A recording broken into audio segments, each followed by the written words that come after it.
Welcome to the 377th meeting of the BRTB. This meeting is being recorded. If anyone online experiences any difficulties, please send a message in the chat box. Members, if you are participating remotely, please turn on your cameras during the roll call for attendance as well as for voting. As Rebecca to start the roll call to determine the member participation. Good morning, everyone. Annapolis, Anne Arundel County, Baltimore City, Baltimore County, Carroll County. Yes, I'm here. Thank you. Harford County, Here. Howard County, Here. thank you. Queen Anne's County, MDOT, RTA of Central Maryland. Here. Oh, thank you. MDOT MTA, Here. Maryland Department of Environment. Here. Thank you. Maryland Department of Planning. Here, good morning. Good morning. FHWA. Here. Thank you. Did I miss anyone? Thanks so much. All right. So our first item is the approval of the minutes from the August BRTB meeting. Has everyone had a chance to review those minutes? So can I have a motion and a second to approve the minutes?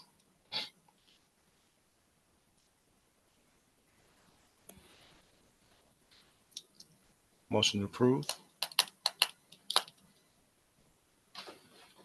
Harford County seconds. So it's Howard motion, Harford to second it. Are there any corrections from the members? All right. We now vote on approval of the minutes. If your name is read, please indicate yea or nay. Rebecca. Annapolis, Anne Arundel County, Baltimore City, Baltimore County, Carroll County, Yay. Harford County, Yay. Howard County, Yay. Queen Anne's County, MDOT,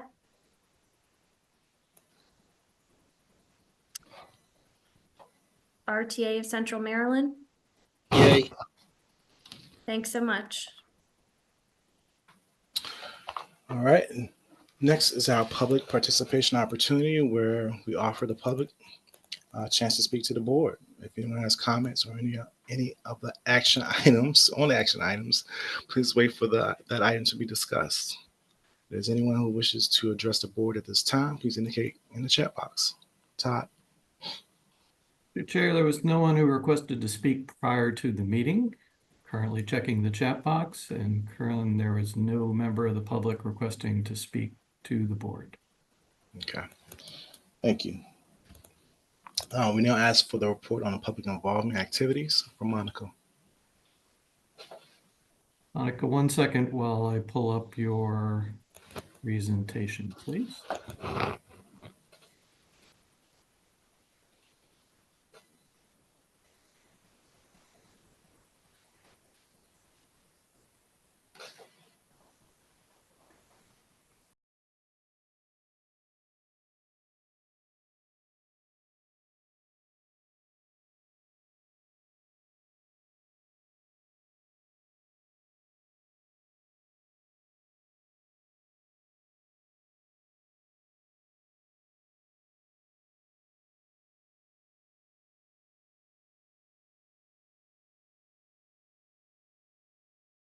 Monica, unfortunately, I cannot find the presentation. Is there any way you could just do it verbally, or we can have you share your screen?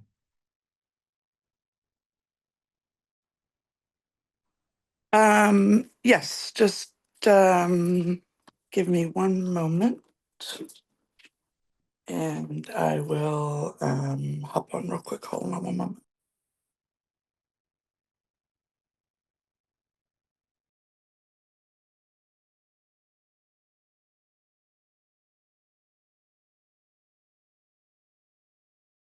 Sorry for the technical difficulties, everyone. We will get moving here soon. Do you want to come back to me in one moment? Do the next presentation. Come back to the. Sure. Mr. Chair, could we move on to the report from the technical committee and then come back to the report on public comments, please? Sure. All right, going on to the technical committee. Angie, can you present the report?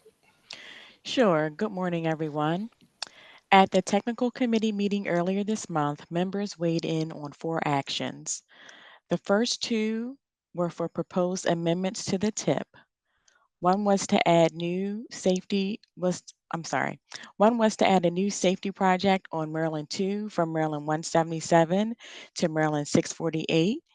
The second was to amend the Greenway Middle Branch Phase 2 project. After discussion, the members recommended moving these items forward to the BRTB.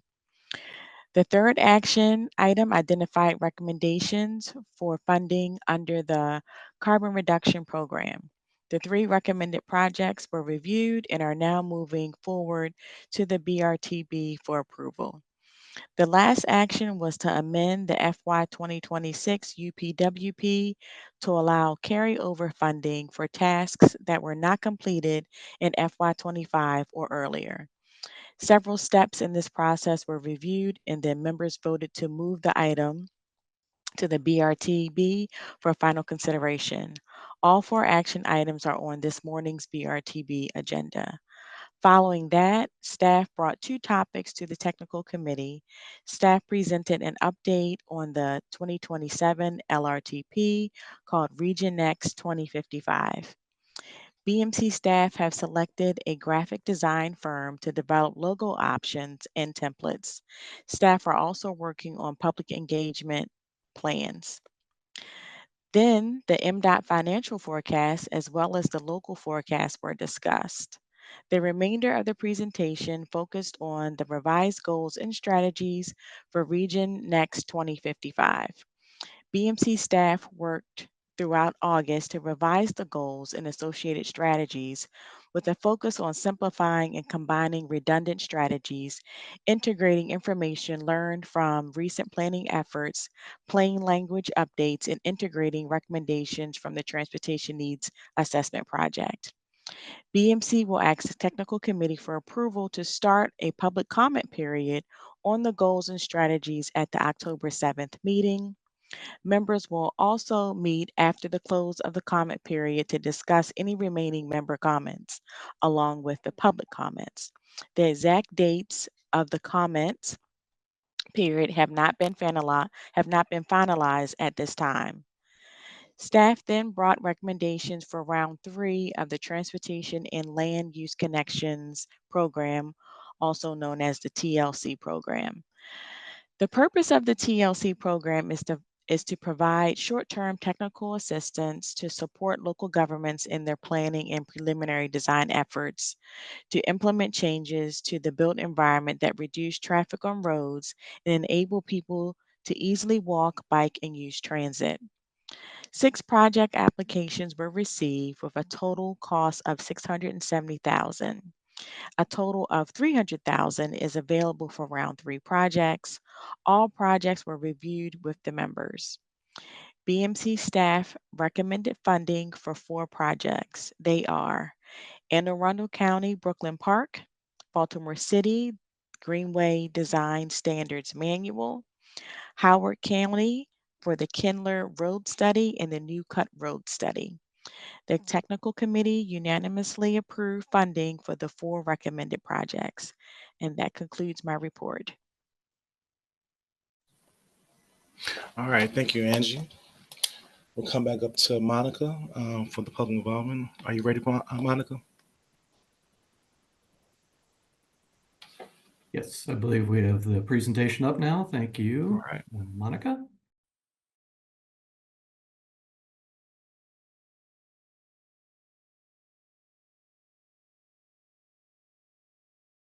Whoops, I think you're on mute, Monica.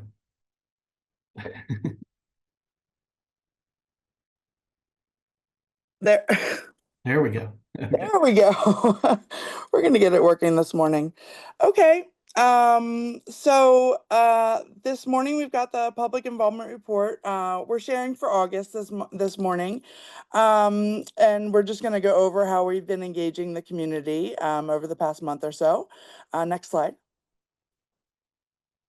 So in August, we had about 4,000 visitors to the engagement hub. We haven't had any comment periods. We didn't have any comment periods that month, so we only had about 2 participants who shared one comment. We did have 45 folks sign up for our mailing list, which was really great.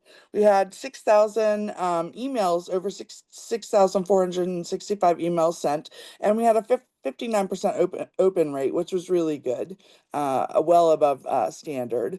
Next slide. One of the things we're promoting right now at BMC is an evacuation preparedness survey. That's part of our regional catastrophic preparedness grant program. So BMC is promoting this survey to find out how prepared folks are for evacuations. So folks can take the survey at yourregionyourvoice.org/evacuation. The QR code is right there for anyone interested in taking that survey.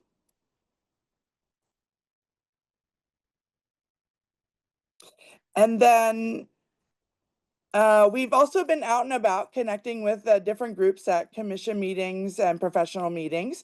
So these are some of the meetings we were at and out and about. So the Baltimore City Women's Commission, Commission on Disabilities Issues, and Transportation Commission in Anne Arundel County. We also connected with folks in Howard County at the Commission on Disabilities and their Multimodal Transportation Board. If you've got meetings that you'd like for us to attend, please let us know. Next slide.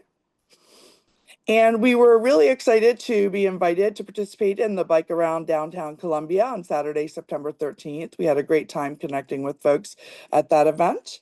If you have any events planned for fall, we would love to connect with you, so please let us know. And we're looking, as always, for members to join our Transportation Corps. This is a virtual planning group that advises the BRTB and BMC staff. So we're looking for folks, particularly from Annapolis, Anne Arundel, Carroll, Hartford, Howard, and Queen Anne's County. QR code, and the link is there. So what's next? We are excited to be launching the Patapsco Regional Greenway Cherry Hill Trail. We'll have a community meeting coming up later. Actually, I believe the community meeting's set for November 4th, but we'll be launching the comment period in October. And then we're going to be launching Region Next, which will be our long-range transportation plan. So we'll be launching the planning process for that later this year. Timeline is to be determined, but we'll let you all know, and stay tuned at yourregionyourvoice.org. You can join our mailing list at that website as well. QR code is there, and the link to join is on the screen. If you have any more if you need any information, you can reach me on my contact information on the next slide. Are there any questions?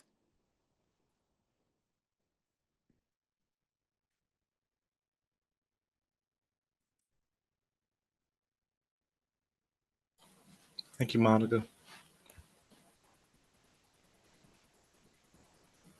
All right, I'm handing it over to you, Todd. Okay, we are going to be moving on to our resolutions. Let me get them up right now.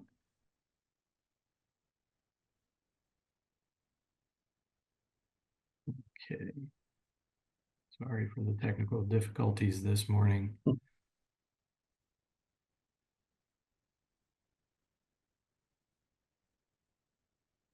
Okay. First item we have today is Resolution 26-5. The BRTB is being asked to consider this resolution to amend the Transportation Improvement Program for one state highway administration project.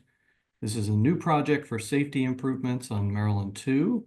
I'm going to hand it off to Keith Kacharik, who will initiate the presentation and hand it over to State Highway Administration. Keith? Thank you, Todd. As Todd mentioned, in Resolution 26-5, MDOT SHA is requesting to add one new project to the FY 26-29 TIP.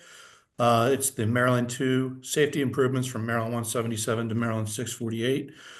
This project, as Todd mentioned, will provide safety improvements and shared use paths along this corridor. This amendment was presented to the technical committee, as Angie mentioned, on September 2nd, and it was recommended to be sent to the BRTB as presented. Additionally, the ICG has reviewed this project and has determined it to be exempt according to the conformity rule. And I'm going to turn it over to Mr. Joe Lombardo from SHA to present the details of this project. So, Joe. Sure. Yep. Hi, Keith. How are you? 1 second.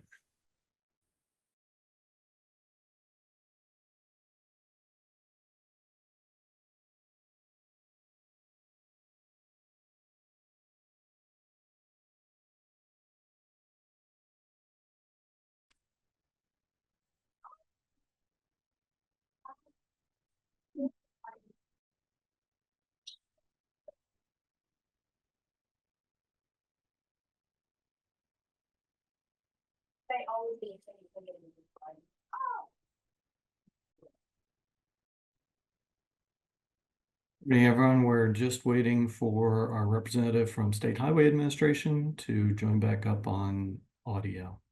1 second, please.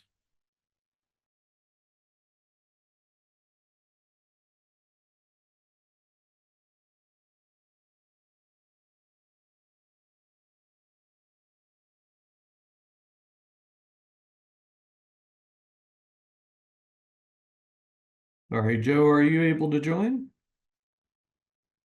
Yeah, Keith, 1 second. We're just technical difficulty on our side. 1 second.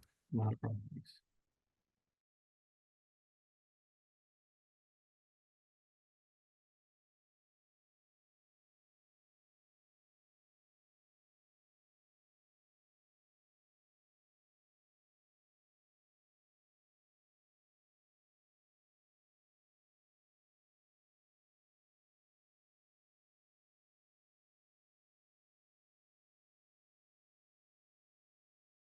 Okay, good morning, folks. Sorry about that. Yeah, so as Keith was saying, this is for design PE right-of-way and construction funding. It's Maryland 2 from Maryland 177 to Maryland 648. So this project will make context-driven improvements. There's several here.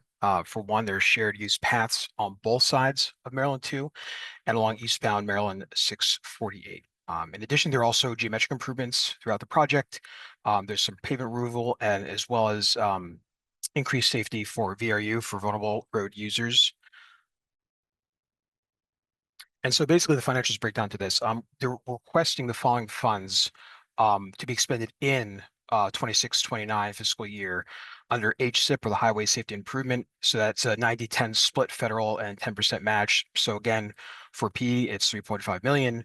Right away, it's 800,000. And then for construction, it's $14.9 million. All right.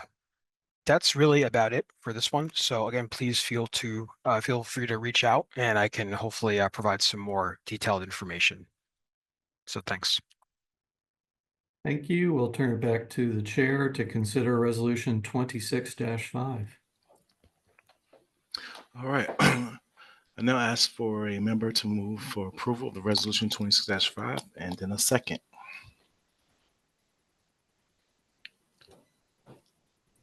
Howard Harford, County moves for approval. Harford seconds. All right. Howard for approval. Harford was second.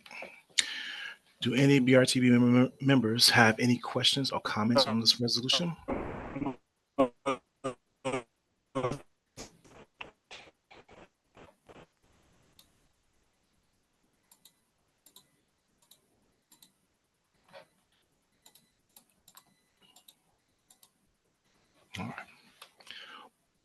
Well, if there's none, we now ask if members of the public have any questions or comments on the resolution. If so, please indicate you would like to comment in the chat box. Chair, currently there's no member of the public requesting to speak in the chat box. All right, we'll now vote on approval of the resolution to amend the tip for one SHA project. When your name is read, please indicate yay or nay. Rebecca?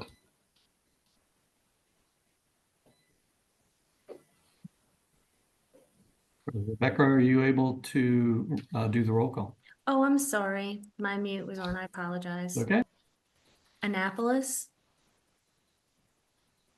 Anne Arundel County, Baltimore City,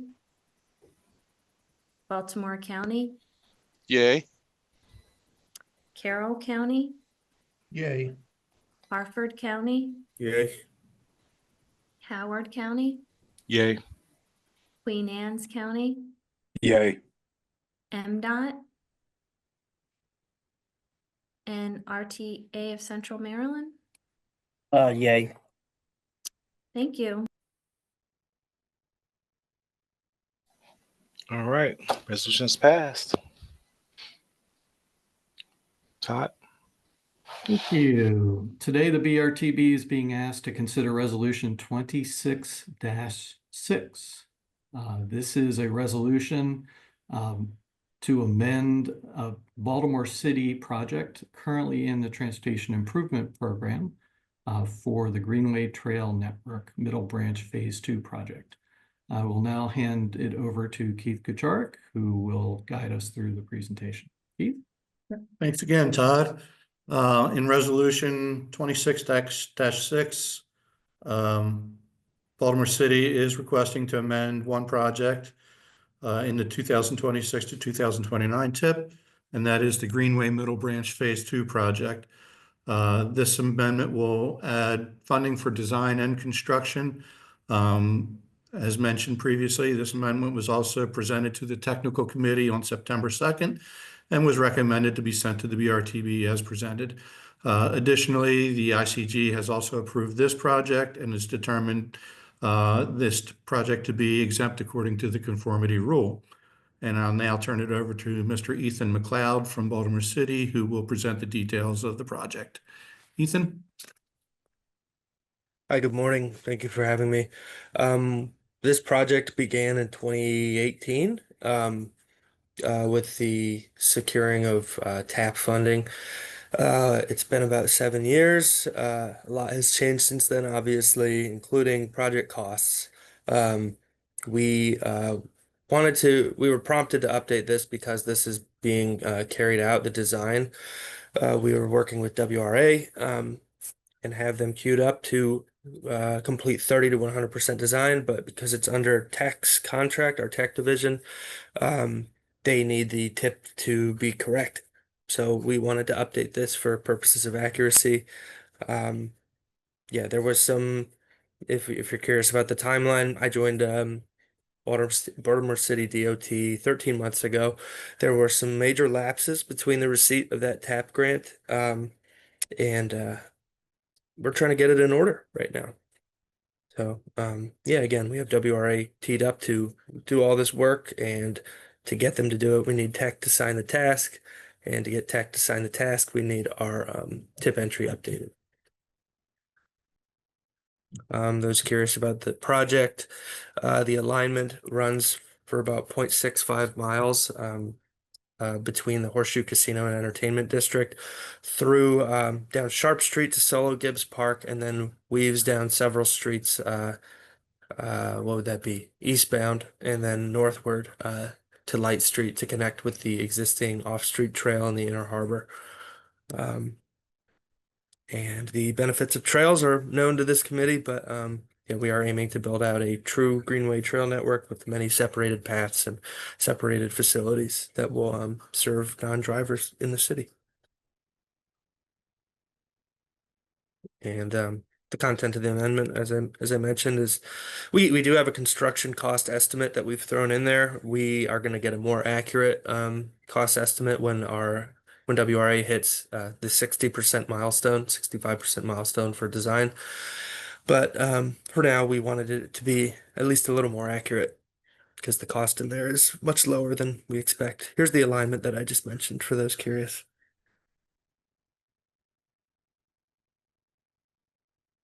We did have to get an MOU extension with SHA and FHWA for these funds. And we had to redo our PCE. Yeah, we are looking to get going. We have put in for funding via the CIP as well. And yeah, we're really trying to get moving on this segment.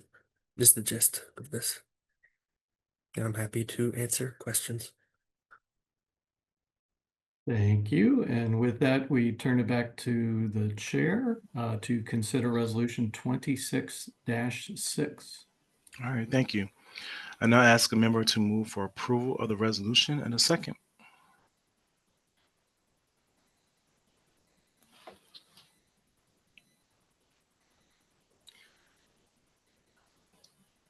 Howard County moves for approval.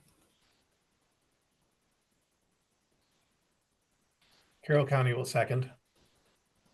All right, it was Howard for approval, Carroll County for a second. Thank you. Does any BRTB member have any questions or comments on the project? All right, we now ask if any member of the public has any questions or comments on the resolution. Please indicate in the chat box. Todd, does anyone want to speak? To Chair, currently there is no member of the public requesting to speak on this resolution. All right, thank you. We'll now proceed to the vote. Again, with cameras on, when Rebecca reads your name, please indicate yea or nay. Rebecca? Annapolis,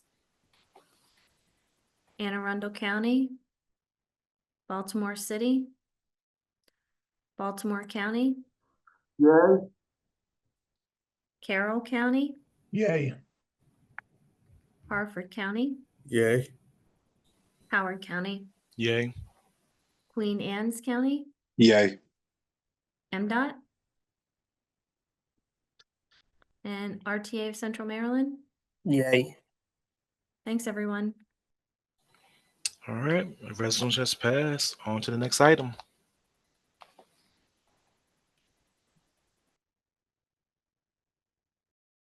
Sorry, trying to get to our next presentation.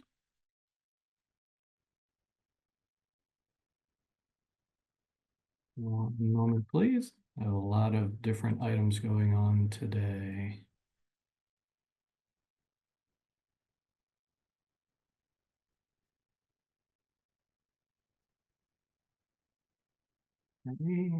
Okay, let me share the presentation and then we will get going.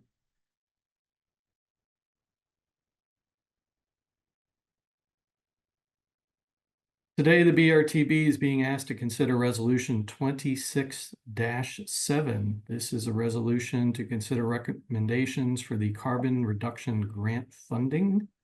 I believe Miss Allison Gost from MDOT is here and will be making the presentation. Allison, are you online? I am here, Todd. Can you guys hear me okay? Yes, we can hear you fine. Please take it away. All right.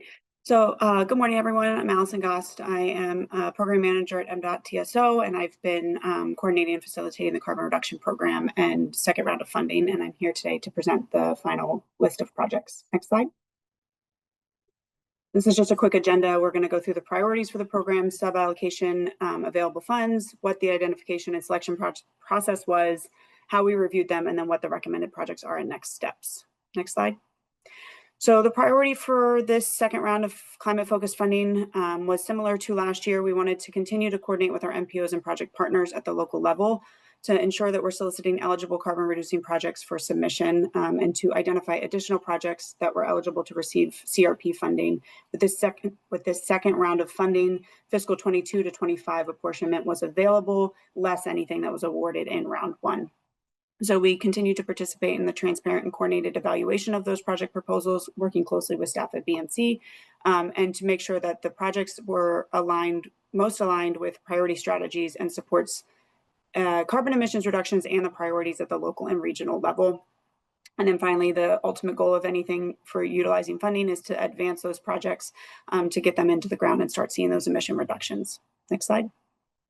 So this is the sub-allocation area. I'm going to take a minute on this slide to kind of explain the way the numbers are looking. You'll see a pre-buffer and a post-buffer number in there, and I'm going to explain that. I'm happy to answer any questions that you have. And so what we're going to really focus on right now is that available balance, parentheses now column, that middle column. And those are the values that you see. So in your region, there's 4 sub-allocation areas. The Aberdeen, Bel Air South, Bel Air North, the Baltimore region, Bel Air, Aberdeen, Maryland, and then Westminster. And so those are the 4 sub-allocation areas.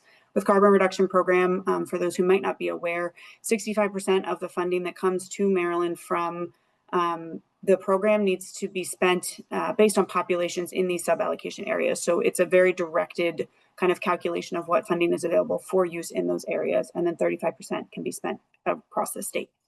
And so as we were gearing up for round 2, looking at what is the available balance of funding to award in round 2, having only received up our fiscal 25 apportionment, so we're still waiting on one final year.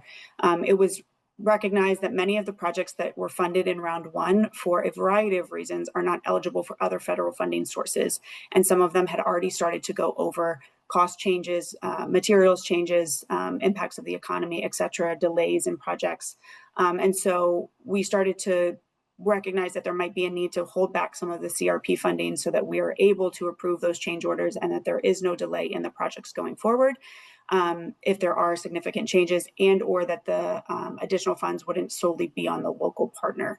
And so it was kind of a protective factor. We discussed that at the staff level with BMC and kind of explained the thought process behind it on our side and kind of put the ball in your all's court as far as like how much you want to award this year.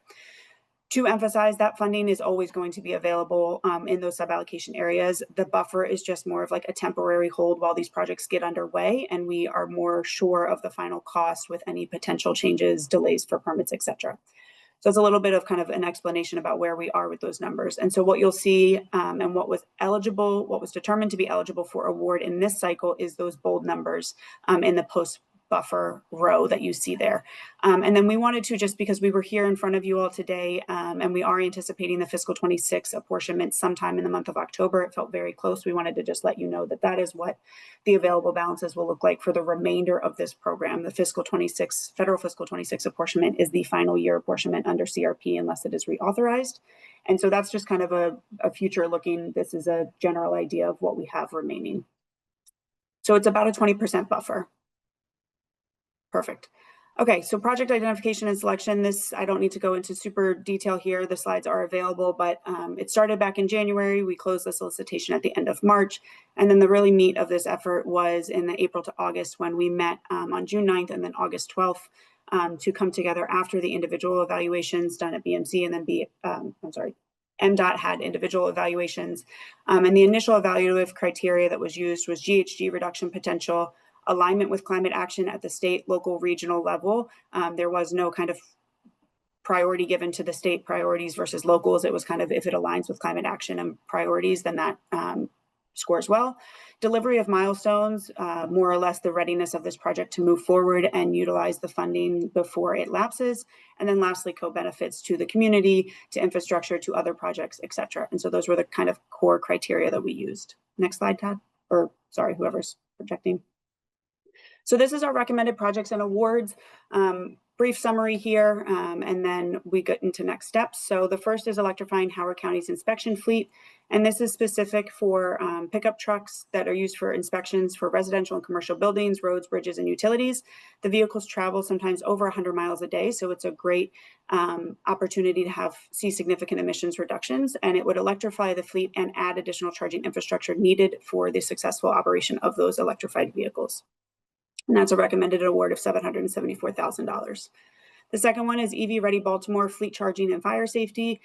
This is a partial award of just over $1 million for light and medium duty vehicles to support fleet transition to zero emissions that will directly reduce GHG from transportation. And then there's some discussions around additional supplies to support the utilization of those resources. And again, that's just over $1 million. Last one is the RTA Zero Emission Fleet Transition Plan. So this is a plan. We're not going to see immediate emissions reduction, but it's a critical first step to seeing that transition happen. And it is to develop and then implement the transition plan for Howard County's public transit vehicle fleet and to support the infrastructure to low and no emission technology. And then the last, that's $132,000. And then the very last project is kind of a future looking. Again, this is the US 40 shared use path, Aberdeen train station to Havre de Grace. And this is recommended for future funding for the, after the 30% design is complete, funding it fully to 100%. This project was fully evaluated and recommended, but it is a future project and the updated cost will be done after the project reaches 30%, which is anticipated in about a year and a half. Next steps, we're here to get final approval, and then MDOT will prepare the award letters, begin coordination with the applicants, and then move into project delivery. And for those who have interacted with me, I'm at TSO. At this point, we're kind of transitioning. Once it goes to project implementation, that will kind of go back to SHA for project delivery. And then we'll continue the conversation around how do we identify those projects to utilize the remaining CRP funding and make sure that all of your projects from round 1 and round 2 are continuing to successfully move through the process to achieve completion. I think that's it. I'm not on the slide, but you can reach out to Darren or Morgan and they can either answer your questions or reach out to me. We're kind of we work together to kind of deliver this project program. And that's it. Thank you. With that, we turn it back to the chair and ask for consideration of resolution 26-7 for the carbon reduction grant funding. Mr. Chair. All right. Thank you. Again, I now ask a member to move for approval of the resolution in a second. RTA moves to approve. I'll second. Baltimore County. All right, that was RTA for approval and Baltimore County for the second. Thank you. Does any BRTB member have any questions or comments on the recommendations? Chair, looks like we have a question from our Maryland Department of Planning representative. Bjorn? Yeah, very general question for Allison for this program. Is this IAP program require local jurisdiction matching fund for the project?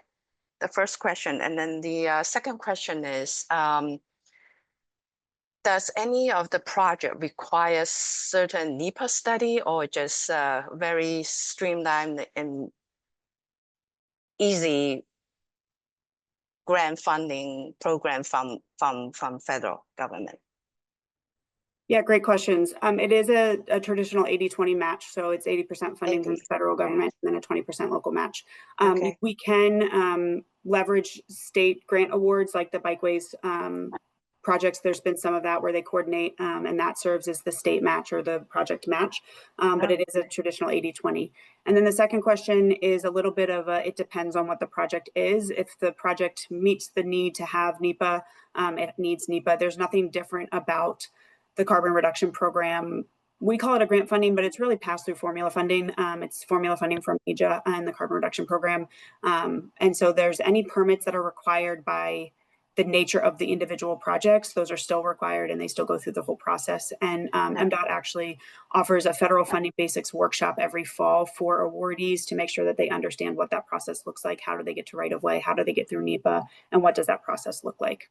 Okay, that's good to know. Thank you. Mm-hmm. All right, thank you. We now ask if any member of the public has any questions or comments on the resolution. Please indicate in the chat box. Yeah, Mr. Chair, currently there is no member of the public requesting to speak in the chat box. All right, thank you. We'll now proceed to the vote. Again, with cameras on, when Rebecca reads your name, please indicate yay or nay. Annapolis, Anne Arundel County, Baltimore City, Baltimore County, Yay. Carroll County, Yay. Harford County, Yay. Howard County, Yay. Queen Anne's County, Yay. MDOT, Yay. and RTA of Central Maryland. Yay. Thank you. All right, thank you. Resolution has passed. On to the next item.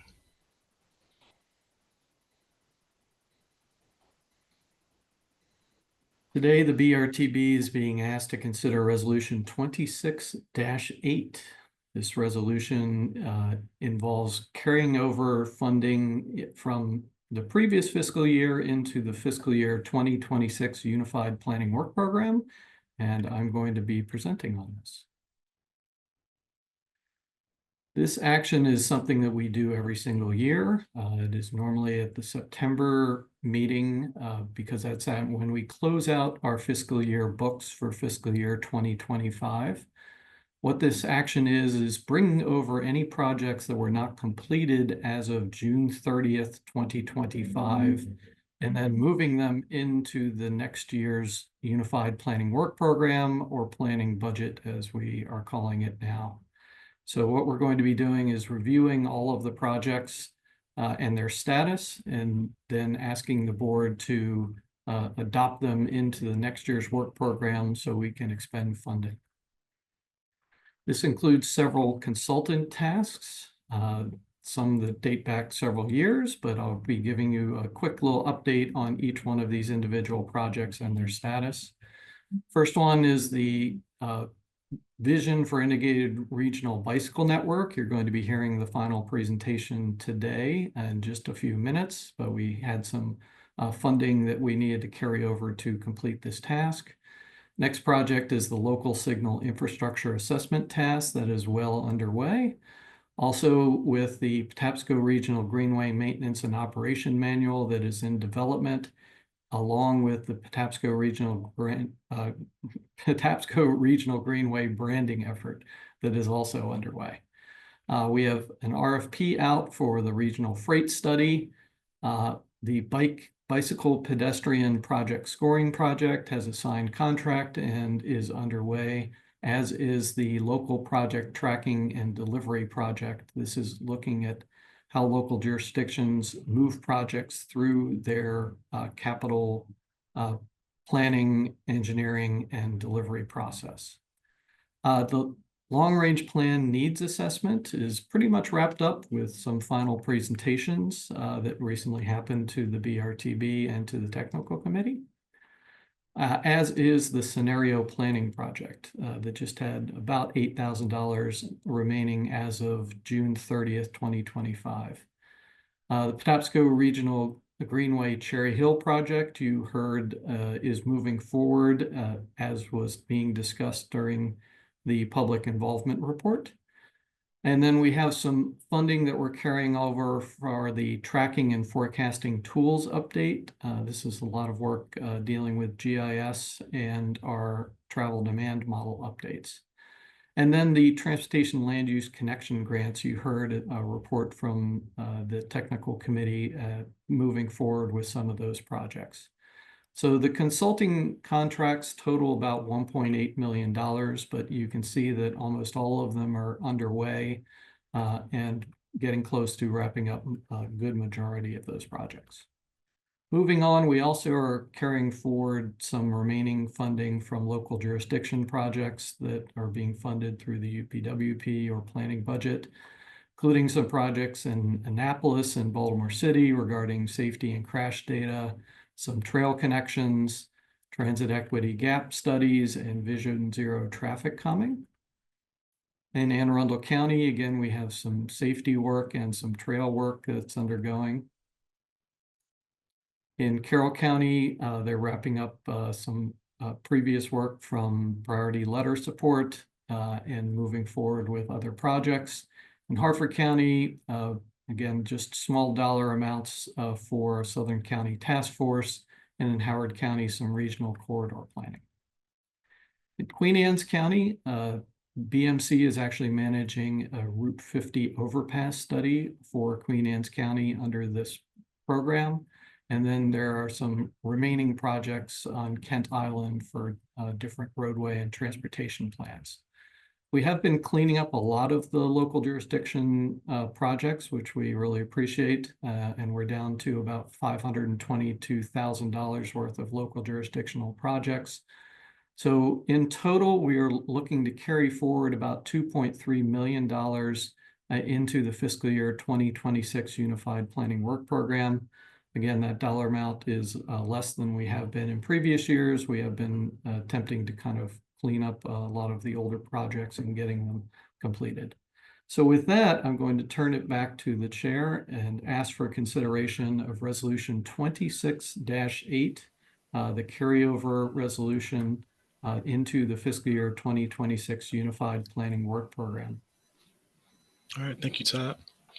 I now ask a member to move for approval of the resolution and a second. Baltimore County will move it. Hartford County seconds. All right, there's Baltimore County for approval.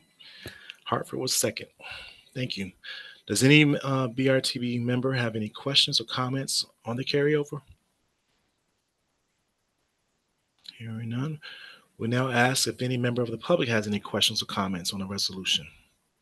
Please indicate if you would like to comment in the chat box. Todd, is there any member of the public? Your chair, currently, there is no member of the public requesting to speak in the chat box. Thank you. Okay, we will now proceed to the vote. Again, with your cameras on, when Rebecca reads your name, please indicate yay or nay. Annapolis, Anne Arundel County. Yay. Thank you. Baltimore City, Baltimore County, Yay. Carroll County, Yay.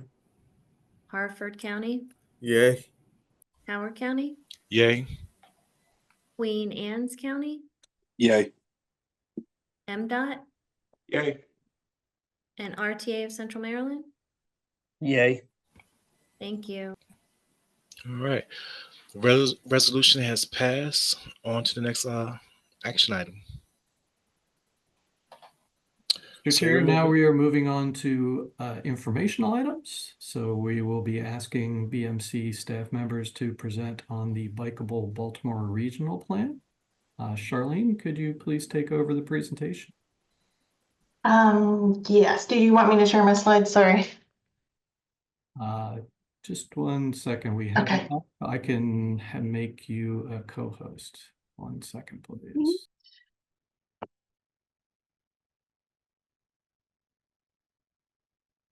Actually, would you mind advancing the slides? I don't have it set up to do that right now. I appreciate it. Here, there you go. Awesome. Okay, great. Thank you so much for having me today. My name is Charlene Mingus, and I'm the Active Transportation Planner at BMC. So today I'm going to be presenting on the Bikeable Baltimore Region Plan, which is a plan to create a safe, connected, and comfortable bike network that serves the entire Baltimore region. The goal of this plan is to provide people of all ages and abilities with safe, accessible bike routes to essential destinations, including public transit, schools, jobs, and parks. So next slide. In 2024 and 2025, on behalf of BRTB, BMC worked with community members, advocates, and government partners at the local, regional, and state levels to identify this network. The result of this is the BBR network, which links communities across the region. The project goal defines the broad ambitions driving the BBR plan. The vision was developed in collaboration with project steering and advisory committees and the public. The BBR vision states that the Baltimore region will work together to create a bicycle network that expands opportunities for users of all ages and abilities. This connected network will support improved safety, mobility, and access to jobs, schools, housing, transit, parks, and other daily destinations. Next slide. Goals were then identified by the project team and with the committees and adjusted based on public feedback. These goals are specific aspirations that will advance the vision, and including improving areas of need, connecting people to places, considering context, emphasizing collaboration, improving safety and accessibility, maintaining the network, setting attainable ambitions, supporting community development, and supporting environmental and health benefits. Next slide. The plan framework shown here illustrates how each of these elements are tied together. So the vision is supported by the goals. The objectives then define the specific outcomes we are seeking to achieve, while the criteria used to develop policy recommendations and are based on public and committee input and data analysis. And performance measures then measure how recommendations are advancing the network and achieving the project objectives over time. Next slide. So the BBR plan relies on local plans that have been developed and approved. It identifies connections that best support a safe regional bike network. And as I just spoke about, the plan provides recommendations and performance measures. The BBR plan does not propose new infrastructure. Anything included in the network must already be in a local plan, and the plan will not replace local priorities or override community input. Next slide. So why a regional bike network? The goal of the BRTB plan is to give people of all ages and abilities a network of safe routes to key destinations. And we know that biking is a central transportation option for the region as it can expand access to employment, support healthier lifestyles, reduce environmental impacts, and contribute to long-term economic growth across the region. As of 2025, the Baltimore region has over 500 miles of bike lanes and paths. While this is a strong foundation, the current network is not fully connected. Many cities and counties across the region already have local plans to improve bike infrastructure. The BBR plan ties into this by building on that work, by coordinating and connecting these efforts into a comprehensive regional network for all people. Slide 8. So designing the bike network of this size requires collaboration, transparency, and community input at each step.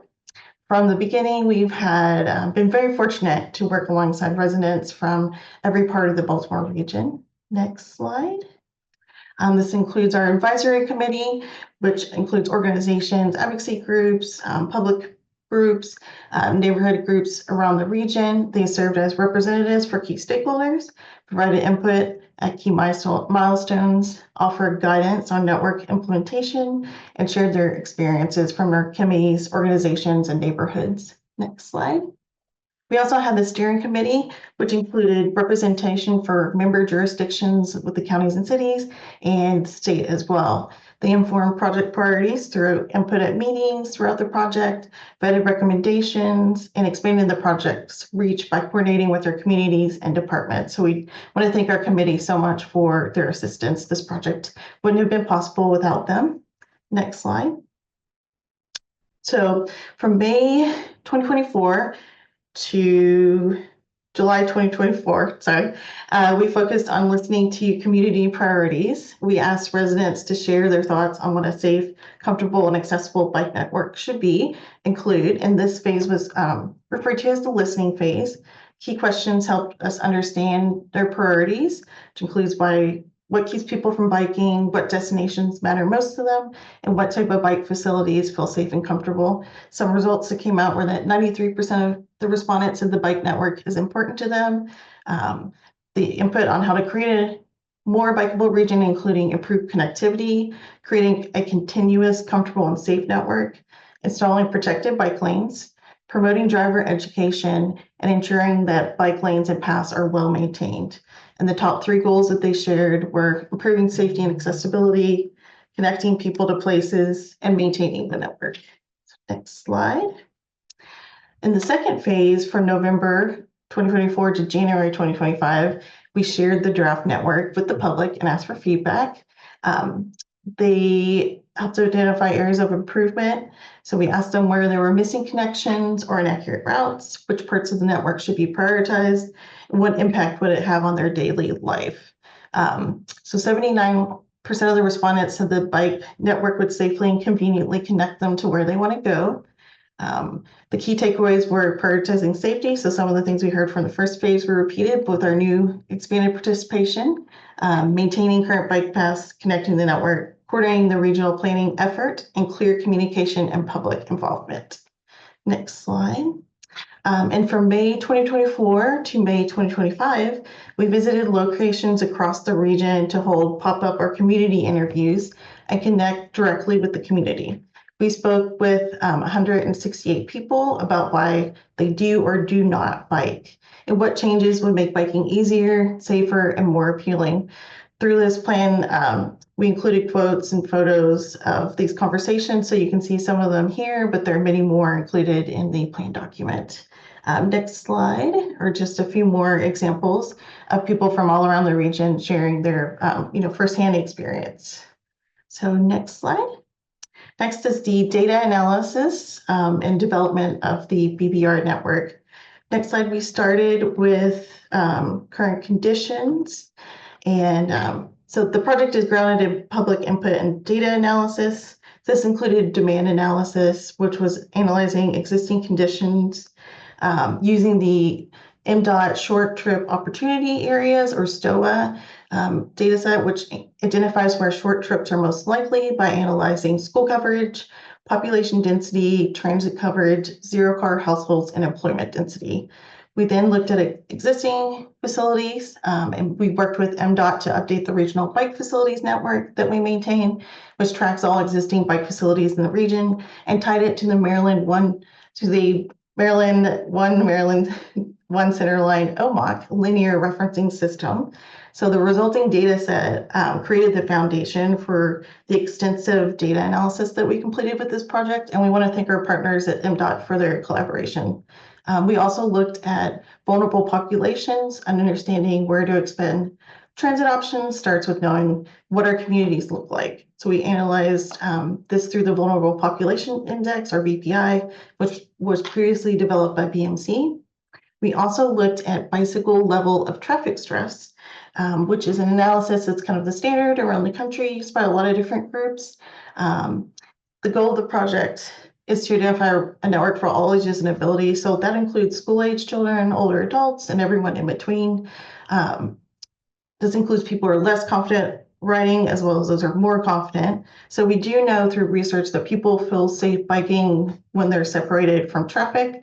As we've learned from some studies, only 5 to 9% of adults feel comfortable biking alongside cars in unprotected bike lanes. So making sure that this plan is reaching the most people, we wanted to make sure it was a comfortable and low stress network.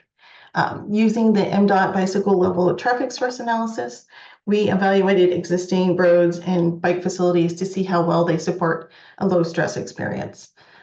So the current network includes a mix of facility types ranging from unprotected bike lanes to fully separated paths.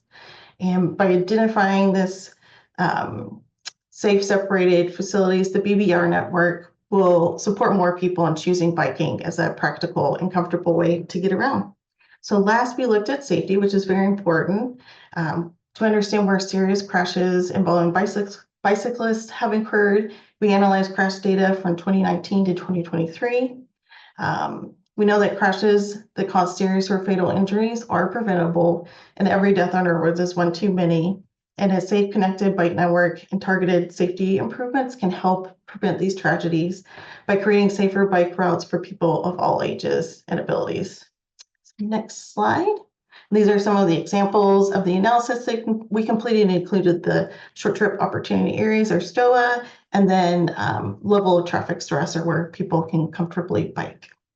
So next slide. We then identified the network. So each segment was analyzed to determine which routes are most important for supporting a safe and convenient regional travel.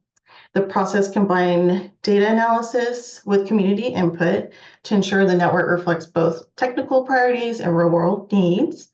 So initial efforts focused on identifying low-stress bike routes, as I just mentioned, but those that strengthen connections in key areas, including places with many opportunities for short trips, since most bike trips are under 4 miles, vulnerable communities that need more transportation options, regional parks, recreation areas, and green spaces, public transit stops, especially those with frequent service, and public input and collaboration with local jurisdictions played a key role in refining the network once the data analysis was completed.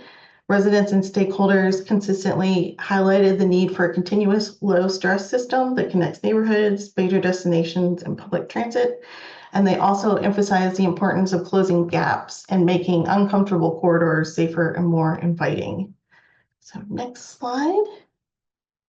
And this is a map of the regional network with the little zoom in on the city. you can't see in great detail right now, but we will have a story map with the online interactive map where people zoom in, and we also have PDF versions of the network that people can see in more detail. So next slide. The BBR network includes 330 miles of existing bikeways, 782 miles of planned bikeways, with a total of 1,112 bikeways for the network. Next slide. So all of the bikeways included were comfortable and safe based on current conditions and local plans. So the routes are either well separated from traffic or on roads with low speed limits and little car traffic. The bikeways, to kind of help with the prioritization, we also classified them. So regional bikeways, which are the thicker lines, serve as the backbone of the network, providing connections across the region, while community bikeways connect major centers within each jurisdiction to the regional network. And local bikeways help people get from the regional community part of the network to individual towns, neighborhoods, and low-stress streets. So next slide. The network, although the BBR network includes many safe and comfortable bike routes, current plans do not yet form a fully connected network. So the BBR plan also identified high-stress bikeways, which are existing and planned routes that may feel unsafe or uncomfortable to bike on, but could serve as key connections if made safer.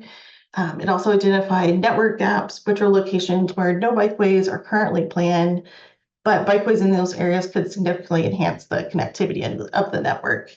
And following up on that, the Unified Planning Work Program includes a project to work with local jurisdictions to support them as they update their bike plans, to look at, as a part of that effort, to look at these high-stress bikeways and network gaps to see if there's ways that they can be addressed. So next slide. Supportive recommendations are a really important part of this project. So recommendations are organized around several topics, including data, design, education and outreach, and policy. Next slide.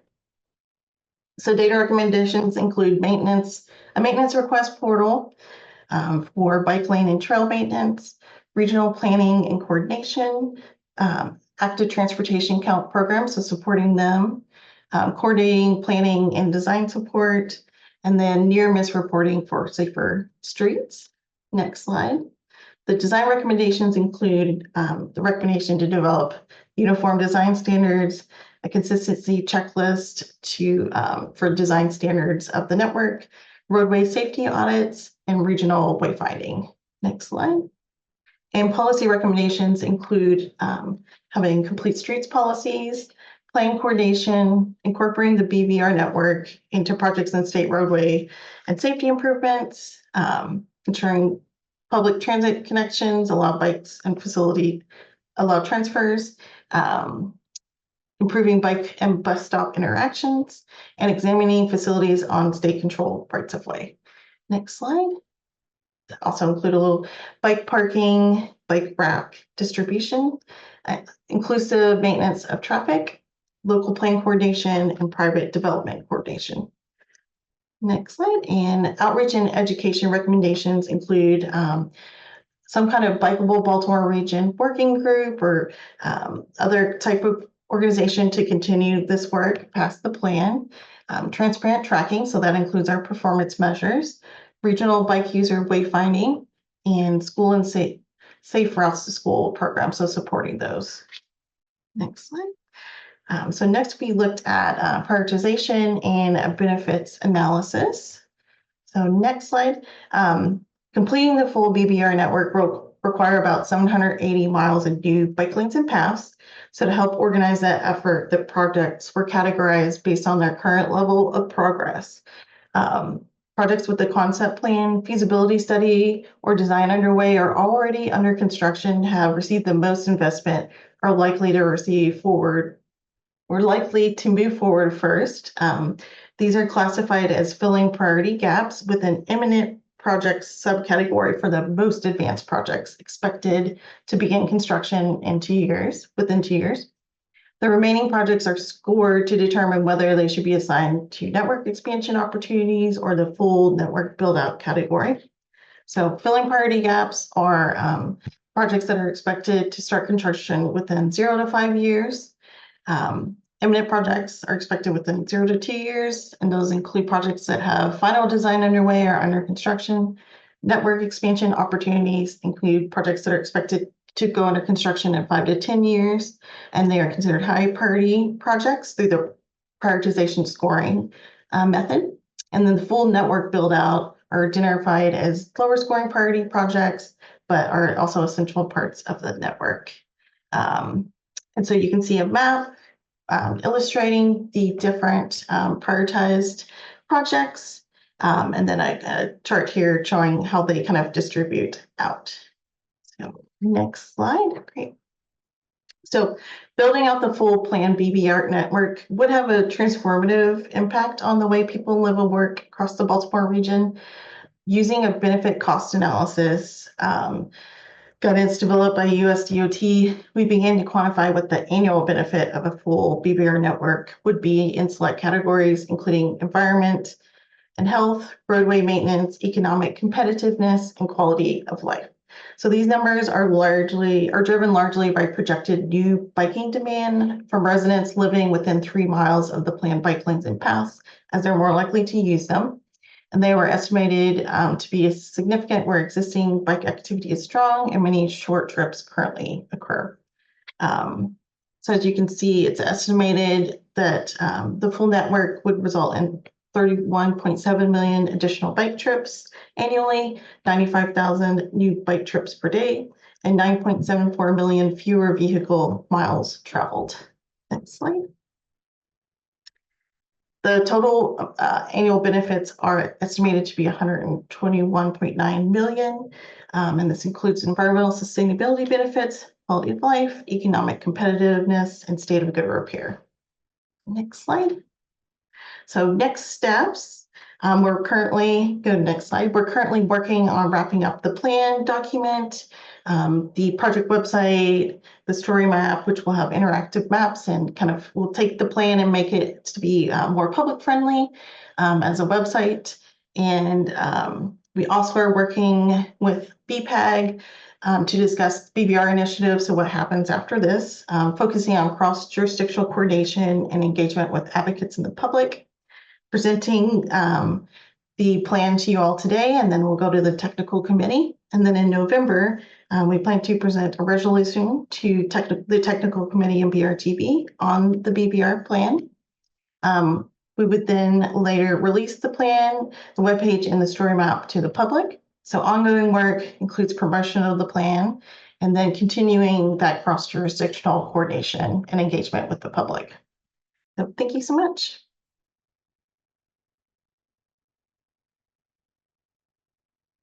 With that, we turn it back over to the chair to see if there are any questions. Mr. Chair? All right. Thank you, Charlene. Does any member have any questions for Charlene? Yeah, I have a quick question, Charlene. Jeff Anderson at MDOT. Would it be possible to get the study that you all used as the basis for your increase in bike numbers based on the additional infrastructure? Yes, I can get that to you. And we also have a technical memo included in the plan that gets more into detail on how we did that analysis. If that would be helpful as well, we can work together. Yeah, both of those would be very helpful. Okay, great, thank you. Charlene? Yes. I also have a question. Yes. On the prioritizing the plan and the filling the gaps, it's still on that slide. It still appears that Harford County is disconnected from the region. Yep. Our routes go up to the Baltimore County line, but then there's no connection on the other side. And we know that we're disconnected by the Susquehanna River on the other side. So it still kind of seems like the Harford County routes are somewhat disconnected. So being limited by using the existing local plans, there will still be those disconnections. But one of the important parts of this project is, like you said, to highlight some of those connections that we knew were existing before we started, but also we were able to identify other areas. We're hoping to elevate those. So maybe as plans are updated in the future, we're hoping that those connections can be identified and then advance to increase connectivity. We don't want Hartford County to be all on its own out there. Agreed. So you're saying that the plan calls that out, and then that there are future, I guess, plans to connect these, I guess, isolated or disconnected routes. So it just kind of says, hey, there's a need here. We really recommend that you take a look at this area, so that, we don't want to tell the jurisdictions exactly what to do with this, but we want to definitely, draw attention to areas where there are disconnections. Okay. All right. Thank you. Yeah. Thanks, Alex. I'm sorry. This is a Bihui from MDP. Alex, I don't want to speak for the Hartford County, but I noticed that actually for City of Harvard Degree, in their plan, they do recognize and recommend for the future connection along the Susquehanna Railroad Bridge area. Yeah. So Yeah, I mean, with the Cecil County side being outside of the Baltimore region, I understand that this plan probably wouldn't call that out, but yeah, we recognize that on the Cecil County side and the Susquehanna River, that there is a disconnection there, which I think we've in the city of Havre de Grace have wanted to see that rail bridge or some sort of a bridge, tying Havre de Grace with Perryville and Hartford with Cecil. And I think it's also part of the East Coast Greenway. So I know that, a lot of different groups have been looking at that as well. Yep. And we identified that as a gap because we understand that that's going to require collaboration from the state, the Cecil County and Hartford County as well. And so we wanted to highlight that because there would be additional work needed to advance that segment, but it is identified as an important connection. And we recognize that it's important for the East Coast Greenway and other national networks. So is there coordination between BMC and WMAPCO on that as well? No, not at this time, but we can follow up on that, Alex, and I can see, not that I'm aware of, so let me not say I don't know. And I can follow up and let you know. Oh, it is identified as a gap. Sorry, I missed that. Oh, no, it's hard. It's a little hard to see on the map right now. I'm working with our consultants to get that to show a little better because it is very important.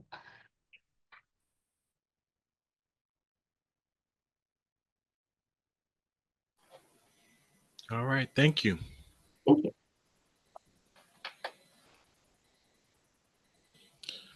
All right, on to our next subject. We have a presentation update on the draft Central Maryland Regional Transit Plan. Staff from MDOT Maryland Transit Administration will present on this. Liz or Albert? Yep, that's me. Thank you, Trey. So good morning, everybody. So I'm going to talk a little bit about the work that we have been doing over the last year to update the Central Maryland Regional Transit Plan. This is the 5-year update. You may recall that the original RTP was created in 2020 in response to a statutory requirement, and that requirement also required that the RTP be updated every 5 years. So that 5-year timeline had us in line to update the plan this year. And so that's what we set out to do. Go to the next slide.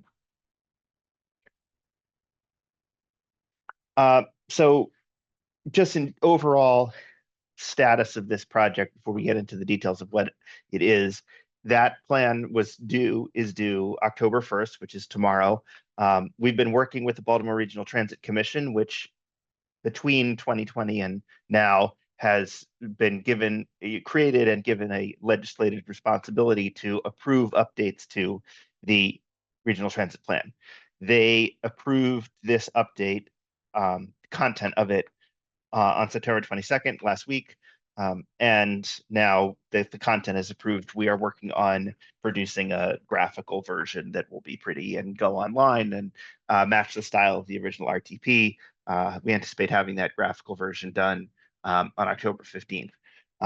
But the content is in, and now that the BRTC has signed off on the content, we thought it was important to share with you all and share with the other interested stakeholders as we encounter them, to talk about what's new, what's changed, what's different, and also I think this group may be more interested also in how we went about updating the RTP, what the process was, not just what's in it, but what the process was. So I'll talk a little bit about that too. You could move on to the next slide.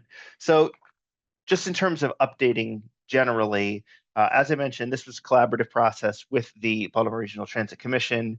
We met with them at their regular meetings, which were about once every 2 months or so. We worked with our own consultant and worked on writing the plan, but worked closely with BRTC members. They had a small work group that included a subset of BRTC members, including the chair of BRTC, that really helped us a lot in producing the content and fine-tuning the recommendations.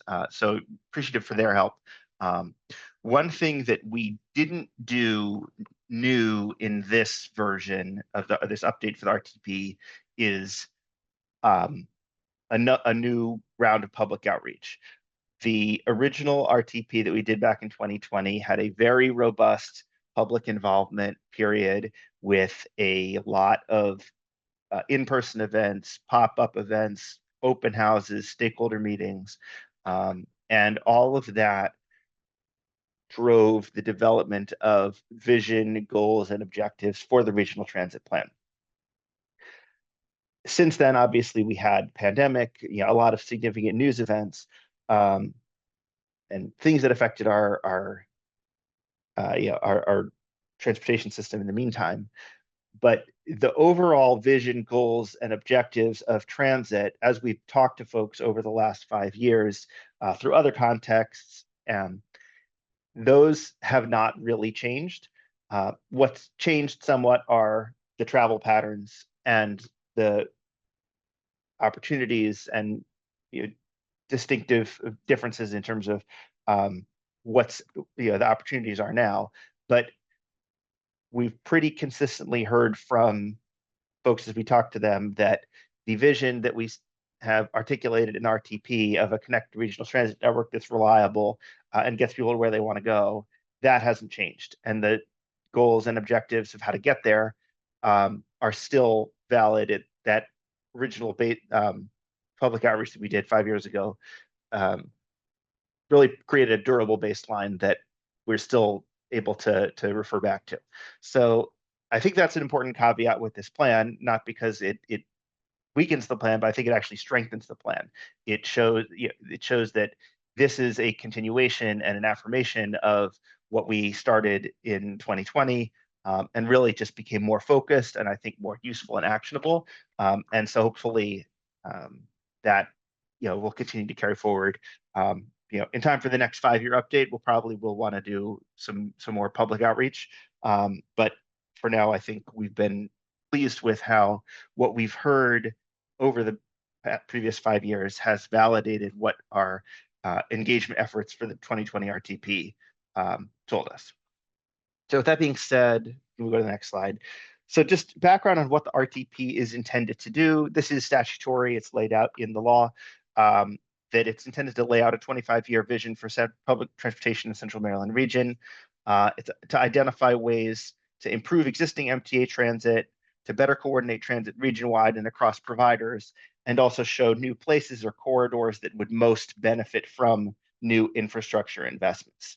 And then finally, it's supposed to provide an opportunity to coordinate transit planning with local land use and other statewide transportation planning efforts. And that's something that we really also focus in on in this update.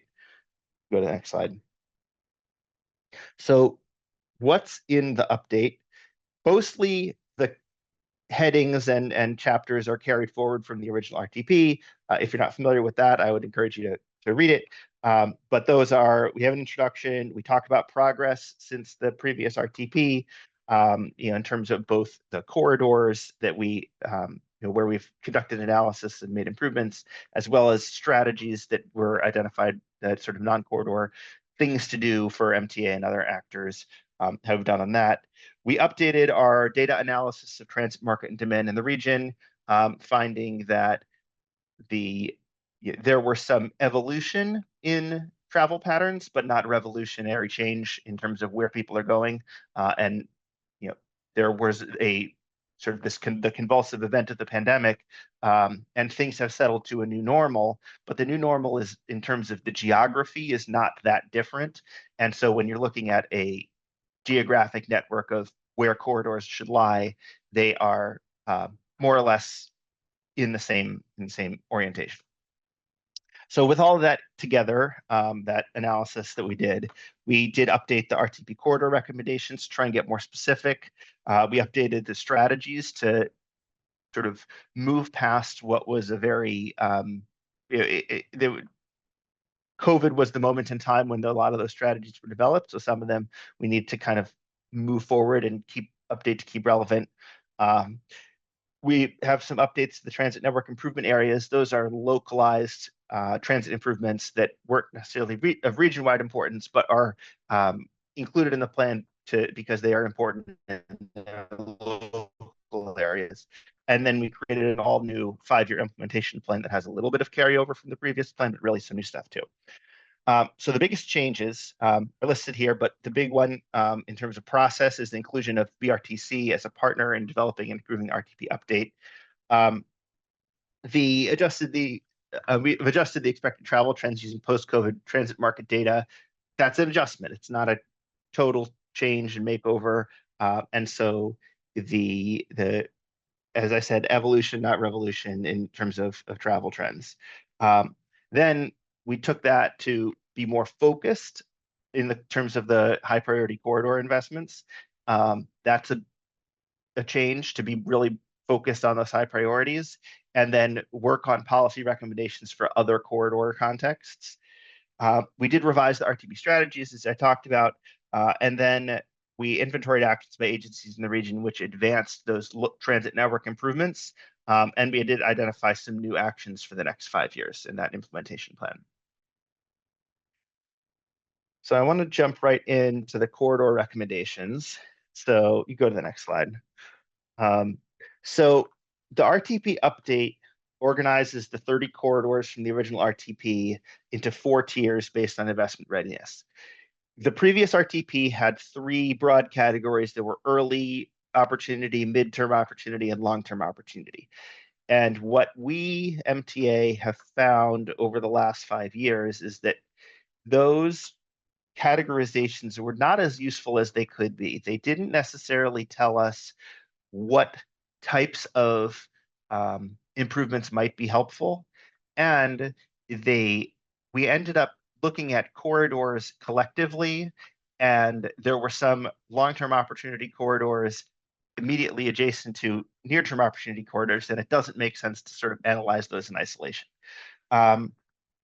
So we tried to go a little different in terms of for the recommendation this time around, which is what should we do there, and use this kind of flow chart as a summary to guide our analysis.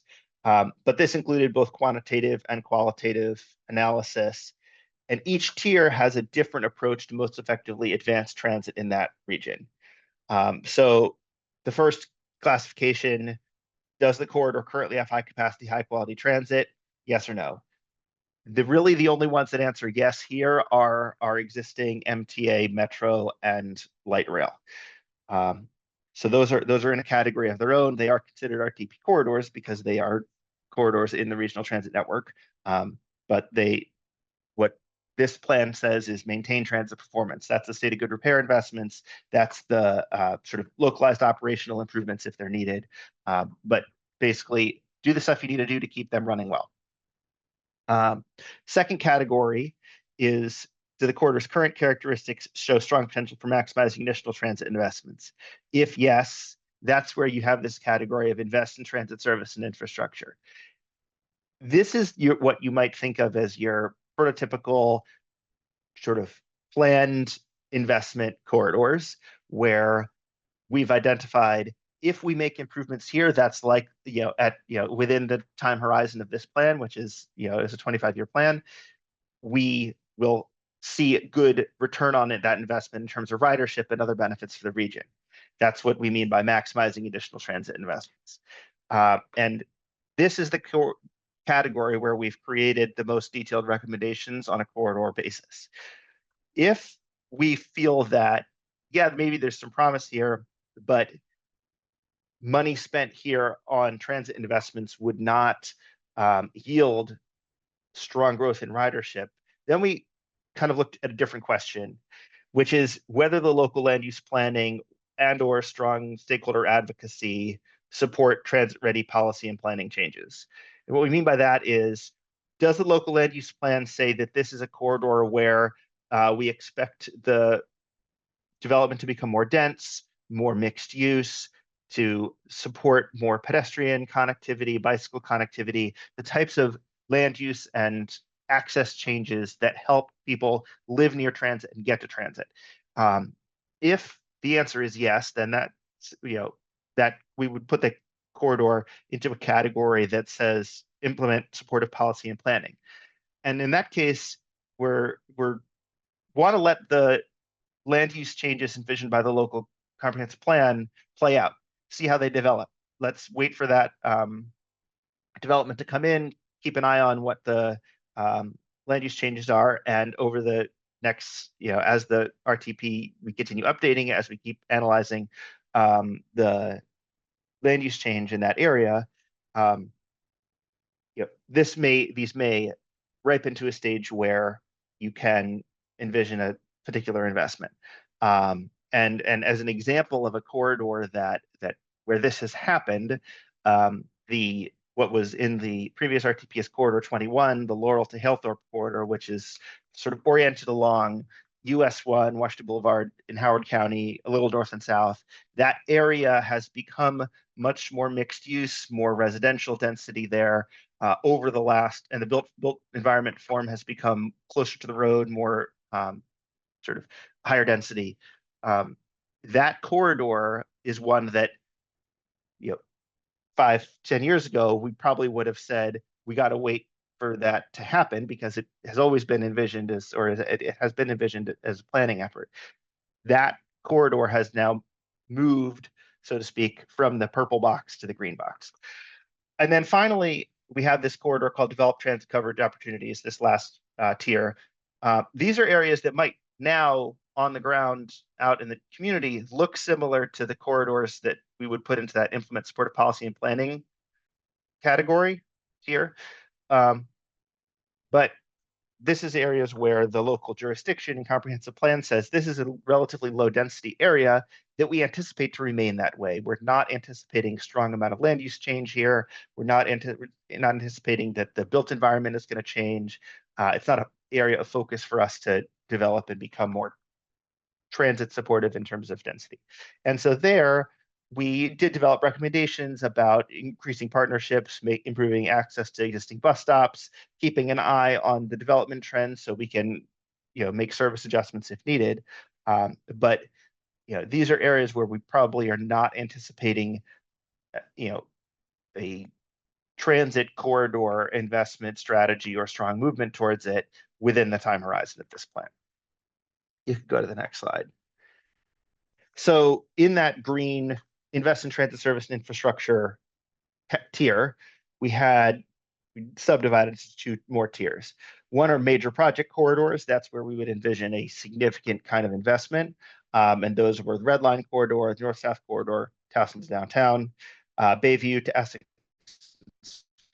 Point, so Eastern Baltimore County, Hillthorpe to White Marsh via downtown. So that's like a southwest to northeast corridor through the region that traverses downtown. And then Mondawmin to Northwest Hospital, that's a sort of Liberty Heights Avenue, Liberty Road, out towards Randallstown. we'll show the map on the next slide when we get to it, but we can go back to the previous slide. But that's the list of what we're calling the major project corridors. And then we have a second category called service enhancement corridors. These are corridors where the need is maybe less in degree, but there is still a need for increased reliability and consistent transit, more transit. And these are corridors where we would probably consider things like trans-priority improvements on a corridor basis. So those are Mondawmin to South Baltimore, sort of on the west side, Rogers Avenue to City Hall, which really ends up being Rogers Avenue to West Baltimore Mark Station, because the end of that corridor is the Red Line corridor. State Center to Bayview, sort of north of downtown. Wellbrook Junction to Berea, that's the North Avenue corridor. Lowell to Halethorpe, that's the Washington Boulevard corridor in eastern Howard County, and then little extensions north and south there. And then Mondawmin to Hopkins Bayview, that wraps around the north side of Baltimore City. And those are corridors where the Be More Bus Plan has said, we want to have increased frequency across our system. And in order to do that, we are going to want to specifically make trans-priority investments along these corridors to support those service enhancements that Be More Bus envisions. So we'll get to these two on the next two slides. You could just put them on the map so folks can look at them. Go to the next slide. So these are the major project corridors I talked about. So when you look at them with the existing rail transit, light rail, and metro, this is the vision for a comprehensive and connected premium transit network. And this is the most investment-ready subset of the original RTP corridors, the ones where there is the greatest opportunity for transit investment to increase mobility in the corridor and in the region. The next slide shows the service enhancement corridors and some of the other transit priority corridors that we've been looking at. So this is where the transit priority treatments such as bus lanes, queue jumps, bus bulbs, transit priority can improve transit performance along RTP corridors, both the service enhancement corridors and truthfully along the major project corridors in the interim, because those are corridors where there is strong need. And these type of investments, especially if they're done as opportunities present, are feasible for more corridors and in more places, and they're good stepping stones to further investment.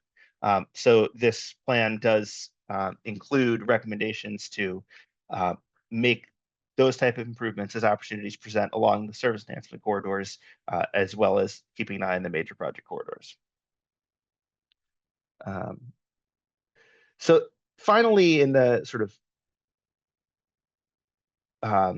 investment side of the plan, this is also something new in the update. We're looking at essential facility needs, and these are facility needs that allow for additional MTA bus service and unlock operational potential. So these are sort of supportive of corridors and as well as MTA service system wide. You need to do them in order to make the service enhancements that would operate along RTP corridors that provide service. And so the RTP says these need to be advanced as MTA capital priorities alongside the RTP corridors. So one of them is the 5th Bus Division. This is something that you may have heard about as part of Be More Bus, but this is a high priority capital investment that unlocks many benefits. It allows us to run more service, including Be More Bus implementation. Also, increased provision of school trippers as well as overall bus network performance. That's a really important aspect of our service enhancements to increase the reliability of that service. And then the second side of it is downtown transfer and layover space. So when our buses come to the end of a run, they need a place to stop, wait for the next run. In the downtown area, we are at capacity. We are maxed out in terms of layover space. Could be on street or off street, but we need places for buses to lay over between runs. And then the service enhancements in Be More Bus and the RTP is going to require even more additional layover space. So therefore, the RTP considers this sort of downtown layover transfer space to be a high priority capital need to enable the rest of the enhancements to take place as well. Those are the capital improvement project recommendations. Obviously, the RTP is not a capital plan, but it does kind of have those capital, that capital category. And then we have updated strategies as well.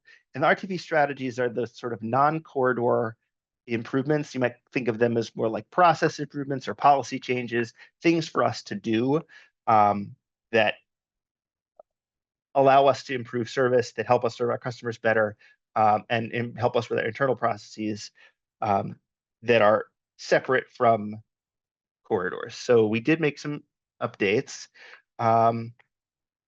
Some of the strategies, the updates are really just naming conventions, language, and things that were specific to COVID being sort of broadened out to be more general and while still being useful. And then we did add 3 new strategies. One is to transition our transit signal priority to a cloud-based system. This is something actually we've already started doing. One is to identify locations for additional vehicle layover space, especially downtown. Talked about downtown. This is an area where as service increases, we're going to need more layover space everywhere. And then finally, support and coordinate with local and statewide efforts to promote transit as a TDM strategy. Those are new. We did make other changes. The details are in the plan, but these are the 3 that really the changes are substantive and were not in the previous RTP. And then finally, we talked about the transit network improvement areas. These are that kind of localized improvements that were identified through the previous RTP development process that are specific to individual locations within the region. They're still relevant, in many cases. And so we wanted to update them, make sure that if they're still needed, they're still in the plan. Go to the next slide. So in the update, we have these sort of local actions that aren't tied to a specific RTP corridor in this group. So that's things like extensions of lot service, transit hub investments. And so in the update, we carry over basically everything that was in the previous RTP, but we did list specifically actions completed that support the transit network improvement areas identified in the 2020 RTP, actions with substantial progress, but that are not yet complete. And the RTP encourages completing them. And then we do have a few new transit network improvement area actions. And then finally, we can just move to the next slide. We have a 5-year implementation plan. So the overall 2020 RTP has this time horizon of 2045, which is holding, but we have a new 5-year implementation plan for the period from 2025 to 2030, which synthesizes the recommendations in the updated plan and focuses on the ones that are achievable with generally with the expected amount of resources that we think we're going to have within the next 5 years. Collaboration between local governments and transit agencies has continued to be vital. So one thing that's new since the previous RTP, which had an implementation plan that was just a list of items to do, the implementation plan now shows who should do it. And so that's a new thing. We try to keep it general, either MTA or just a generic roadway owner, local government, lots, so as to avoid calling out specific agencies as a responsible party. But it's kind of focuses us a little bit on who we need to work with and who should work together and collaborate to allow some of these actions to advance. The implementation plan now includes planning, analysis, and project development for the major project corridors and the essential facility needs. Those are, whatever should get done in the next 5 years is now recommended in the implementation plan. And then from the strategies, 22 actions, implementation actions that span the 6 RTP objectives. And then finally, so this is just as a reminder, this is the long-range plan. So this RTP update provides specific and focused project recommendations, but not capital funds. It's not a constrained plan. In the implementation plan, that's this sort of the near-term steps to improve transit performance that move us towards that long-term vision. But those near-term steps are meant to be achievable steps with resources that we approximately that we think we're going to have, and that will position us to best take advantage of future resources as they come in, to set the stage to be able to keep us moving forward. That's what I have. I hope that was useful. I gather, Trey, you'll ask to see if there are any questions, and I'm happy to answer them now, or if anyone wants to follow up and talk more further if we want to keep the agenda moving. Yeah, I appreciate that. Thank you, Albert. Are there any questions from the members?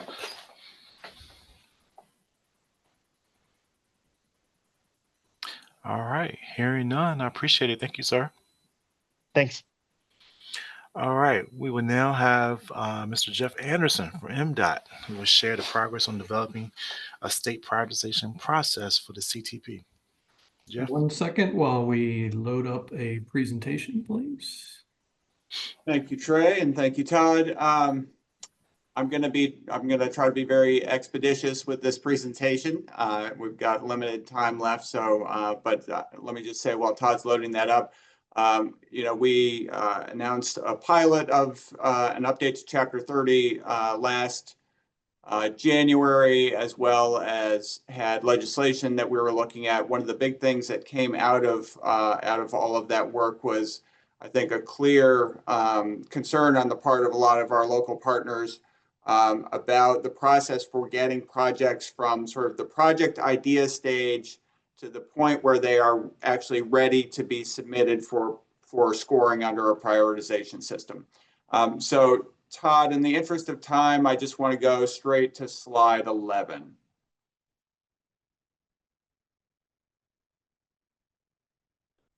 One back, two back. There you go, right there. Perfect, thank you. So as I said, so this, and one of the things that came out of our work between last fall and winter, and working with a lot of you through the pilot process and getting more input, was really, as I said, that first part, and more broadly, I think some real questions about both internally and externally about how MDOT does project development for new capacity projects. And so what we really discovered was that process is not particularly standardized or formalized at this point, that projects take a variety of different pathways. And that was kind of what the first 11 slides talked about. Was there are a lot of different pathways. Some are pretty expedited. Others, may sit there for a long time. And all of you, I'm sure, have projects that have been sitting in your CTP tour letter or priority letter, that have been in there for quite a while. And so just trying to be clearer about what the project development process is. So we're proposing a two-part process. The first part goes from where you just have an idea, we need some kind of transportation intervention here because of a bottleneck or a safety issue or something like that. That's going to be the preliminary planning and design phase. And that gets you from that sort of project idea to 10 to 15% design. Enough information so that you have the basic elements. Is this a transit project, a road project, bike ped project? What are the basic elements? If it's an intersection improvement, is it turn lanes? Is it signalization? Is it putting in a median? What are some of the costs that we can anticipate from that? So that is the first phase. The second phase is really what we started talking about last fall and winter. And that phase is the Chapter 30 project prioritization phase. So that first part I just talked about is basically new and resulting from the work we've done. You can go to the next slide. So go ahead to the next slide. Let me just talk about what this applies to, what this sort of two-step process applies to, and what it doesn't in our proposal. And it would basically be surface transportation. So we're not talking about projects at the port or at the airport or anything like that. We are not talking about straight state of good repair projects. This is new capacity. You can go to the next slide. This is new capacity And it is for projects between $5 million and $400 million in cost. Under 5 million didn't seem to be sort of worthwhile in terms of the project, and over 400 million, those projects tend to have their own rationale. They need their own financing sources, etc. There are a number of areas, and I'm not going to go into detail here, but for instance, just take TAP, for example. That has its own process right now for distributing TAP funding. We're not going to override a federally identified process with this process. So you can see kind of some of the pieces that are exempt from the prioritization process. You can go to the next slide. So I want to talk about that first step, that initial planning and design step, in a little more depth. Go ahead. So this, as I said, gets us to 10 to 15% design for a project. It provides a definition of the problem. It really makes sure that we are doing sort of a comparison of or looking at the options for solving that problem. And it provides consistent and sufficient information to compare one project against another, because we have projects in all different phases right now. And that makes that kind of comparison difficult. And it gives you everything you need to get to step 2 to submit it for what has been the Chapter 30 prioritization process. Go ahead. In more detail, what we want to do specifically on this is we want to identify state funding and on an annual basis that is available for these initial planning and design studies. We want to basically make sure that everyone knows to request those studies in your priority letter. And you might recall we have a new one-stop portal for priority letters that really makes sure that all the different areas are broken out. So consult that if you want to see how best to sort of communicate some of these priorities to us. We would have published guidelines about how we'll be making those selections, and then we would then conduct the studies. So, I know there's been a little bit of confusion out there that somehow counties or localities would be expected, under the new process to do the initial project and planning design studies. That's not the case. These are Maryland facilities with Maryland state funding, and we would be doing those studies to ensure consistency among them. So then selected projects would be ready for prioritization. Excuse me. What we're trying to do with this part is really, I think, clarify a process that, from interaction with a lot of people seems to be very opaque at this point, which is how do you get projects from that sort of initial concept into the basic study where you can look at some of the costs and benefits and start to understand what's on offer with the project. It also is intended to allow people to really understand what the state is going for, what our goals are, and then to make sure that we're, positioning ourselves to get the best return on investment, to look critically at project scopes, figure out which parts are delivering benefits, which parts cost a lot, and make adjustments there. And go to the next slide. So that gets us to the point. Actually, you can go back one, Todd. That gets us to the point where we are ready to submit for prioritization.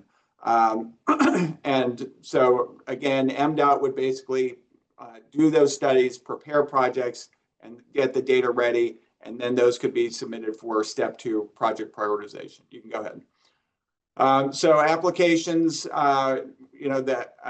and this is consistent with what we were saying last year, applications, it would be correlated with the size of the jurisdiction applying in terms of the number that can be of applications that can be made. There's no sense in having unlimited applications. We don't have unlimited funds.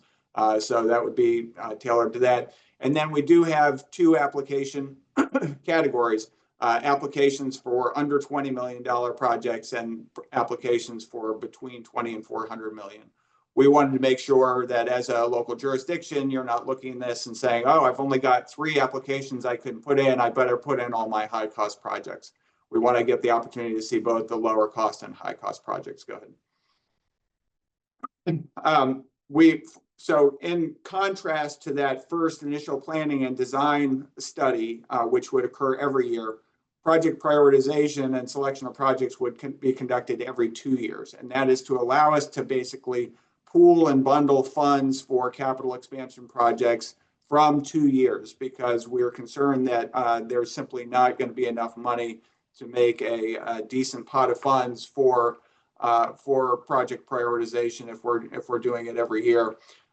We also wanted the criteria to be very quantitative and outcome based. Based on analysis, we're trying to basically split the subjective and the objective parts of this process up. That's one of the explicit goals we have for this process. Go ahead, Todd. So the way it would work is basically in this second part, in the chapter 30 part, there are 3 components to it. One is the objective analytical part where we're just scoring projects. The second part of that would basically be publishing that ranking of projects. And so if we rank projects 1 through 20, and we have, for the sake of argument, $200 million available, that may enable us to fund the first 7 projects. So we would publish that in the draft CTP, and then we would go and basically takes the path it does right now. We've published, we've just put out in the draft CTP a number of projects that we are proposing to fund. We're going around and getting input now. And for the final CTP, the secretary may make changes to those. So this same thing here, the secretary can take input, can take considerations for geographic equity, for other factors, and basically make changes to the project list for the final CTP. And then, of course, the legislature has the ultimate say on which projects get funded. Next slide. So in terms of how we're doing the scoring, go ahead, Todd. We basically at MDOT, we said, when we are investing money in new capacity projects, what are we trying to accomplish? This is what we came up with: safety, access and mobility, climate change in the environment, economic competitiveness, social equity, sustainable land use / demand management, and then, getting those benefits at the least cost possible. And you can see the weightings. Not all of those outcomes are weighted equally. We weighted safety at 24%, access and mobility at 20%, and the remaining 4 goal areas at 14% each. Go ahead, Todd. So each of those goal areas, those criteria in there, we have measures to reflect them. So for safety, for instance, we have 2 measures: a reduction in fatalities and serious injuries, just a straight number of reduction, and then basically per 100 million vehicles traveled. So that is trying to normalize it for the amount of use a facility gets. So that's basically how we would be measuring safety. The way we do that, well, I've got sort of some detail on that on the next slide. Access and mobility, you can see, also has 2 measures: increase in access to jobs, increase in non-single occupant vehicle trips. I'm not going to read each of these to you, but you can see the different measures associated with the different criterion. You can go ahead, Todd, to the next slide.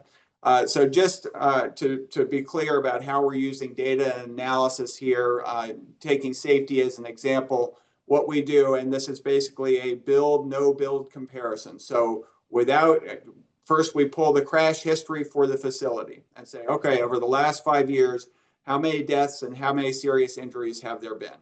Then we say, okay, with the proposed project that is being proposed, that has a number of design elements that will affect crashes. So if you're seeing a lot of left turn crashes or runoff road crashes or head-on collision crashes, a median will address head-on collision crashes. Guardrails may address run-off the road crashes. A left turn signalized intersection may address left turn crashes. So those are called crash modification factors.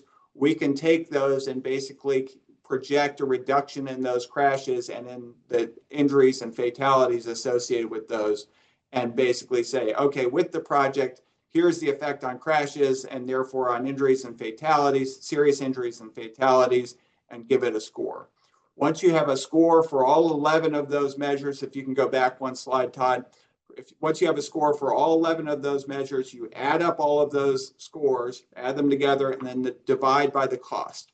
So that makes the cost very important, because if it's a high cost, it's basically fewer benefits per dollar of cost. So that is the approach we're using for the scoring. Those are the measures. That's you can go ahead to the next slide, Todd. This is an example of how we're using the data and analysis to actually do those measures. And then finally, just in terms of where we are in the process, we've been doing a lot of work with many of either you or your staff, if you participated in the pilot program, to get input. We've been making adjustments on some of the methodologies used in the scoring. And now we're basically thinking about implementation, whether that's an administrative approach or a legislative approach. And that's kind of the status we're in now. My apologies for the rapidity of that presentation. I know there's a lot there, but wanted to be respectful of folks' times, and I'm sure several people have a hard deadline at 11. Questions? Jeff, if I may, a very quick question for you. For the current the draft current CTP on your MDOT website, you include the MDOT include a list of the previous Chapter 30 score the projects. So the if the final CTP will include these priority. There's a project priority process project. This was just a no money pilot round that does not affect any of the selections or project funding decisions in the draft or the final CTP this year. So this process will be applied to next year's CTP, or? We are still discussing, as I said, whether to take an administrative or legislative approach and what the timing might be. Okay, thank you. Yep. Thank you, Jeff. Any more other questions for him?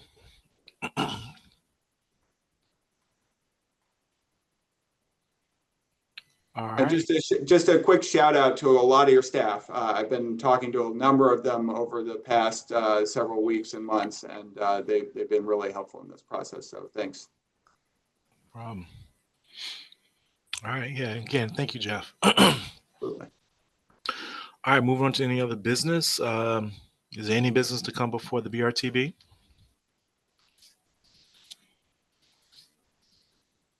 All right. Hearing none, I call for a vote to close the meeting. All in favor, say aye. Aye. Aye. No, I'm sorry, aye. All right. The next meeting of the BRTB will be virtual and is scheduled for Friday, October 24th. Thank you all.